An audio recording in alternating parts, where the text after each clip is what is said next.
মেয়েটি অনেক পরিশ্রমে 18 তলায় একটি সেকেন্ড হ্যান্ড ফ্ল্যাট কিনতে পারে।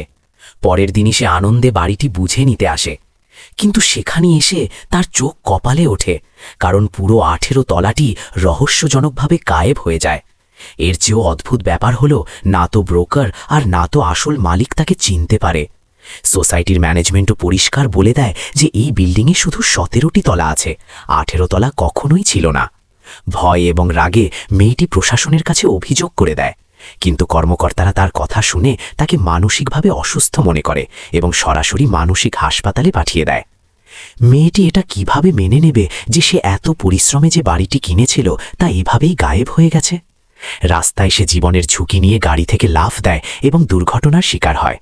যখন সে আবার চোখ খোলে তখন চমৎকারভাবে সে সেই দিনটিতেই ফিরে আসে যেদিন বাড়ির চুক্তি সই হওয়ার কথা ছিল। ব্রোকার এবং মালিক তাকে তাড়াতাড়ি সই করতে বলছিল। মেয়েটির মনে সন্দেহ জাগে যে তার কেনা বাড়িটি আসলে কিভাবে গায়েব হতে পারে। সে অজুহাত দেখিয়ে বাইরে যায় এবং দরজায় পরিষ্কারভাবে 18 তলা লেখা দেখে আবার বিভ্রান্তিতে পড়ে যায়। মালিক দেখতে ভালো মানুষ মনে হয়, কথাও ঠিক মতো বলে এবং নিজেই ডিসকাউন্টও দেয়।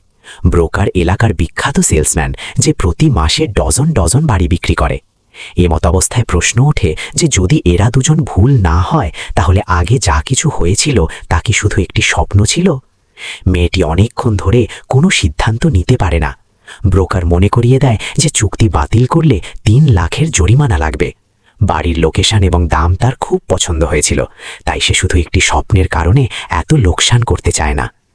অবশেষে সে আরও একবার চেষ্টা করার সিদ্ধান্ত নেয়। সে মোবাইল বের করে বাড়ি কেনার ভিডিও বানায় এবং পুরো ফ্ল্যাটটি 4 দিক থেকে শ্যুট করে নেয়। তারপর ভিডিওটি ইন্টারনেটেও আপলোড করে দেয়। ব্রোকার এবং মালিকের এতে কোনো আপত্তি থাকে না। মেয়েটি ভাবে যে এখন চুক্তি, টাকা এবং ভিডিও প্রমাণ আছে। যদি বাড়ি আবার গায়েব হয় তবে সে এগুলোর সাহায্যেই বিচার চাইবে।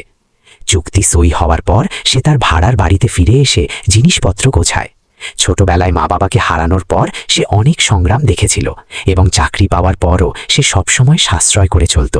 তার বেশি জিনিসপত্র ছিল না, যা ছিল তাই তুলে নেয়।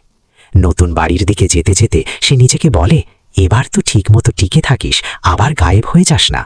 এখন এর পর কি হবে এটা ভেবে তার বুক দ্রুত কাঁপছিল।